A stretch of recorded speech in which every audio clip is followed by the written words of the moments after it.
In my spare time, I love watching documentaries. I really do. It's one of just my favorite things. I guess I'm at a point in my life where if what I'm doing, I'm not going to learn or get better from it, I'm not too particularly interested. I don't know. Fault me if you want, but that's just where I'm at with it. If you want to get me involved in something, I gotta be learning from it. And I like a variety of different documentaries. I love learning about the history of music, behind the scenes, sports, in particular sports. One documentary series that I truly have fallen in love with is The Dark Side of Wrestling. It's a series, you can find it on Vice TV. And what it does is it goes into the back scenes of wrestling. Some of our favorite wrestling stories. There are so many things that happen behind the scenes that we never know about. And so when you listen into the dark side, you learn about a lot of people's characters and things and so forth. And recently, what kind of has helped inspire this episode, along with some other unfortunate current events, I saw an episode about a character who had a real disturbing dark side. And that's not to say that's not common on the show, but this guy was just, it was interesting to me. And I'm going to get to it. Trust me. I'm not going to say his name because I don't promote people like that. But this guy had an obsession with Nazis and white supremacist ideology. Although I will say he did a good job of keeping it hidden and tucked, literally with a tattoo that was covered up. But what really got me so interested in why I guess I'm talking about it is while watching it, it was the experience of hearing white men talk about their experiences with another white guy that's perceived to be racist and how they handle it. And I just thought that was interesting. That's not something I've typically encountered. Guys are, for one, that's not really a conversation I typically have.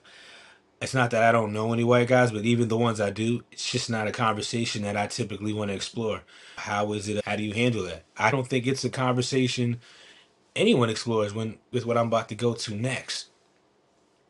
With listening just to the accounts of dealing with the dude, again, I found it extremely interesting to listen to a white man's frustrations with dealing with a character. And by character, hearing a white man frustrated with another white man that's pretty much presenting like a white supremacist, a Nazi or whatever. One of the two. I don't really know how to differentiate, and this is not what this episode's about.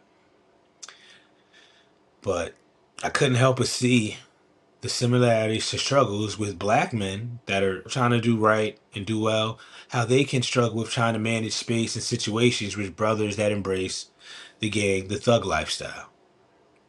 And what really I think brought this to a boiling point was I love tweeting, by the way. Guilty plug. You can follow me on Twitter at Counselor Tuck. All right. I think it's one word. April 2nd, I made a tweet that could be seen as controversial. And basically, I said how I think white men had the same conflict within their community with white males and white supremacy, the same way black men have to deal with the conflict within our community with black men and gangs. Now, I realize making this statement, deservingly so, could have some eyes raising, could definitely get a lot of different responses. I totally understand and respect that. All right. But when I'm making this statement, I'm thinking about the reactions and sentiments around things like the swastika tattoo, the symbols that are connected to the Nazis. When these guys and their groups get together, the destruction and conflict that they have in which they present to their community, I think it's almost the same way in which a black community, when we have men that are drawn to that gang lifestyle, the symbols and activities that they get into and how it's destructive to our community. And I believe it's several ways in which young men that conform to that environment.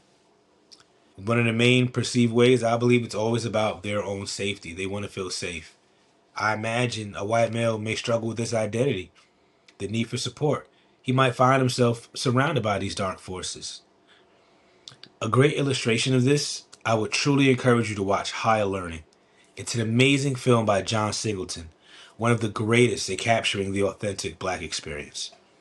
And it focuses on several students who come to college and we follow their adjustments and their struggles. One of these students happens to be a pretty nice white guy who's constantly rejected until he meets some white supremacists who accept him and give him the support he wanted. Now let's be clear here. They don't come off as complete white supremacists off the jump. Of course, if you're a little more informed, you look at them, skinhead, the clothing, you can tell the signs. But if you're just a deer in the headlights and you're not that well versed, you might not know. And that was done purposely. But the point that I'm getting at, this was a young man. If you watch the movie, he goes from group to group, including even the black people, looking for support, looking for friendship. And he gets pushed away all the time. So I know I hate to say this. Actually, I don't hate to say this. But if you have any humanity, you got to sympathize with him. Like he went to the dark side because there was no love. There was no support anywhere. And so here you go. And when we see how polarizing the politics have become in our country, I think it's easy to see how a lot of good guys can just get turned into bad apples just through managing conflict. I hate to say, I was listening to Dr. Phil in particular because as I was coming up with this episode, writing, there was an episode on YouTube I saw where Dr. Phil is speaking with a young man from Texas who actually has a case he's trying to bring towards the Supreme Court because he believes that he's been discriminated against due to his political stance, not just him being white. But of course, discrimination, a lot of our policies are based on race, not political stance. But nonetheless, he still feels like he's being singled out. And looking at that, I can just imagine when you see young men like that getting these negative experiences, they don't see a lot of people around that are trying to embrace them, except for someone that might also be in a negative space. And that's how a lot of these things grow. In particular, the alpha male community. That's how that grows. There are a lot of guys that do want to be good, strong men, and they're not necessarily knowing where to go to get this development, to get this support. And unfortunately, I think it is fun for a lot of people to bash masculinity in America right now. Especially if you're a man and you try to just speak from honestly from your heart. We all feel the pressure today that if you want to raise your voice and speak, you have to be almost perfect in what you say because it's more of a burden on how it's received than the intent on how it was delivered. And I don't think that's right, but I didn't make the change. But anyway, to go back to the point of this special report, when talking about how white males can probably find themselves pushed into these groups due to the lack of support that we're seeing just on the ground level, this same thing happens to black males as well. All right. Now, of course, on the black side, the scene may seem a little different. All right. But the narrative, I believe, it's nonetheless is very much the same. You want to feel safe and supported. And being a black man, I can tell you from experience, there's support is interesting. I'll say that. Support is interesting. And sometimes it's not that people around us can support us. A lot of times they don't know how. We have not been a culture that's been big on supporting men and building up strong men for quite some time. And I want to add something that really made me think about this. Again, while doing my research and writing this up, I didn't come up with this myself. I got this from Professor Odie, and you can follow him on Instagram. Literally, I believe, just write that, Professor Odie, ODI, okay, Odie. And he brought this to my awareness. And this gentleman's a studied psychiatrist and a life coach. And he says that we have disciplinary systems in place for black boys, but very few outlets for exploration and growth outside of sports. And that's why I started Just Inspire Mentoring. I've seen it all the time. If a young man wants to grow himself, wants to be part of a team, it's always got to be sports. And a lot of these coaches, a lot of the sports, it's not doing the job because we're looking at our athletes. Character is going down. There's been a lot of discussion recently about Anthony Edwards getting girls pregnant and not wanting to do anything, have anything to do with the baby. And like, it's just, we're really falling far from grace. And I believe one of the reasons for that is there's no place to teach young men this class. There's no place to teach young men these qualities. They have to go to these spaces. And sometimes there's not even the sports teams, it is the gangs. And that's where these young men have to go. They do need to be someplace safe. Imagine you being a young man in a house. It's just your mother, your sisters, maybe your female cousins, you having conflict. I'm sorry. This may not be popular, but a lot of times as a young man, and I'll tell you as a man, we want to come to the women in our lives for support, but a lot of times the women in our lives are not well at listening. People can talk, everyone can give some great advice. The problem is a lot of times your advice is not well informed because you don't listen. And if you're giving advice that misses the mark, you can do more damage. All right, I'm gonna say that again. A lot of times in the black community, black women don't like to listen. And that's not a jab. And as a matter of fact, the negative recourse is only gonna speak to it more. Because the black man saying that you don't listen, why do you have to get so negative and upset about that? Why don't you listen? A lot of times, a lot of young men will find themselves in really bad situations because they just never had anybody that they could talk out what they're going through without feeling any recourse. And that's what I mean. Like what I just said about how saying black women don't listen. You and I all know it's scary to say something like that right now. Why? Because we're not given the chance to speak without recourse. But anybody can say whatever they want about black men, and to be honest, there's no recourse. None whatsoever. That's one thing that Kanye West says that is true. No recourse whatsoever. You can say and do whatever you want to black men, and it'll be okay. And black men know that, and that hurts. Even if you've been in a relationship, you know what I'm talking about. When you go back and forth with your significant other, and that lady, that woman says those things, she pushes those buttons. That if we were being real, me and you, we can push some buttons too, but we don't. Why? Because we love and we care about them. But and they love and care about us too, but not enough to not push those buttons. And maybe it's not that they don't know enough; it just might be inherent with who they are. But this is not to go on a tangent about listening to us, although I hope in listening to me, you do start to listen to others. All right. But again, we have more disciplinary systems in place for black boys, but very few outlets for exploration and growth outside of sports. I'll give a little testimony. When I was growing up, I was a skilled artist, and I like to say I remain that actually. Even through the Just Inspire, I believe you're seeing my art come to life. But a lot of people sometimes would come to me and say, I thought you would have done more with the art. I thought you would have done more with the art. And I always think, what do people expect someone to do by themselves? Why didn't, if you want someone to be better at basketball, you put them in basketball camps, you take them to basketball, you know what I mean? But a kid that's doing art, he just gets watched. Versus other communities will take him, give him an art teacher, put him in art programs, take him across the world to view great art, to what? Cultivate and inspire that in him to keep him going. But us, we just, oh man. And it goes back to, I think I've said in past videos, we have people that love us and support, but it's like that support doesn't go past prayer. And the reality is, you don't need someone to pray for you all the time. Sometimes I need somebody to get in this mud and these trenches with me, pick this rope up and help me pull. Can you do that?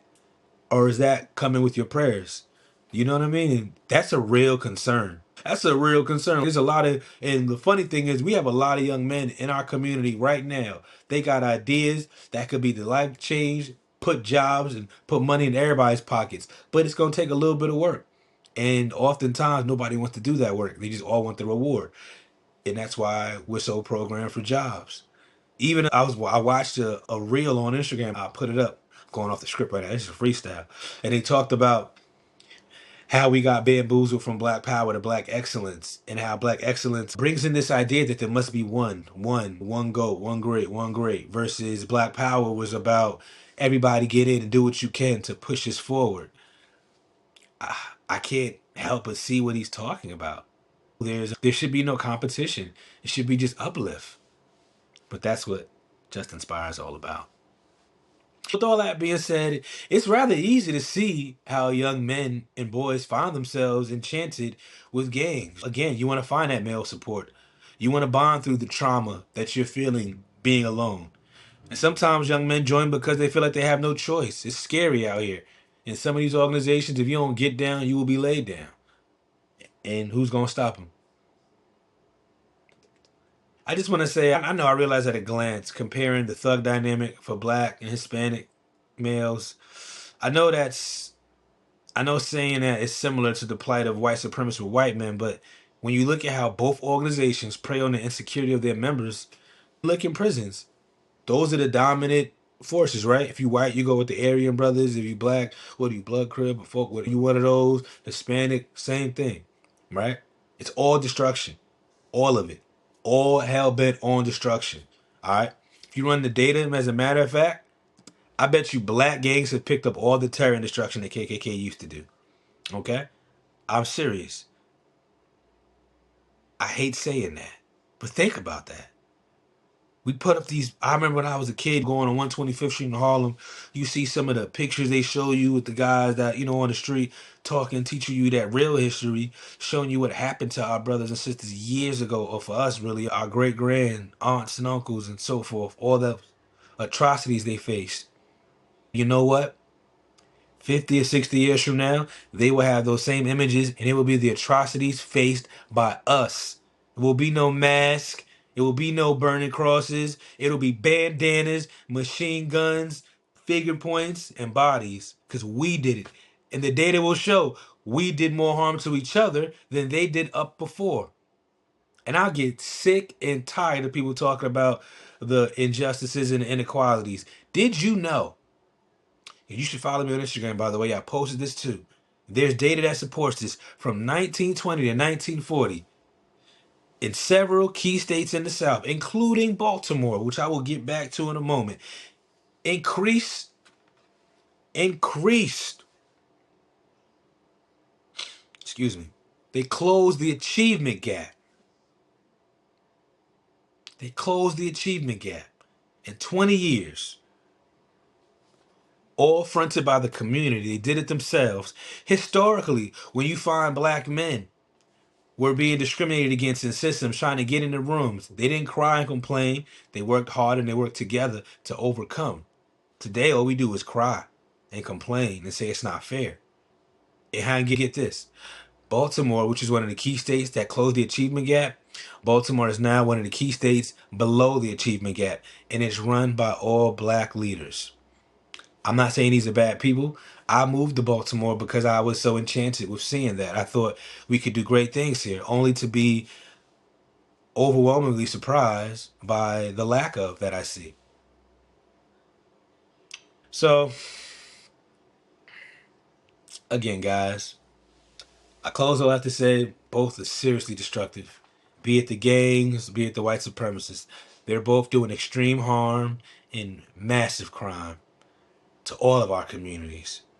We may not hear about what the white supremacists do in theirs, but think about the school shootings. Who invokes that usually? Same thing about all the shootings in the hood. The innocent people gunned down. Who provokes that? And I will close out by saying this. I may not be perfect in my comparison, but it's close enough. So I want to close out again by echoing this. And my young people, listen to me, especially young men. Do not get caught up in all this race baiting and victimhood. Life is hard. It's not fair. You show up and you show out anyway. Hard times come, but tough guys last. Everyone will have their day. The key is being ready. In my life, I've experienced discriminations, prejudices, and if I'm being honest, most of those times rarely came from white people.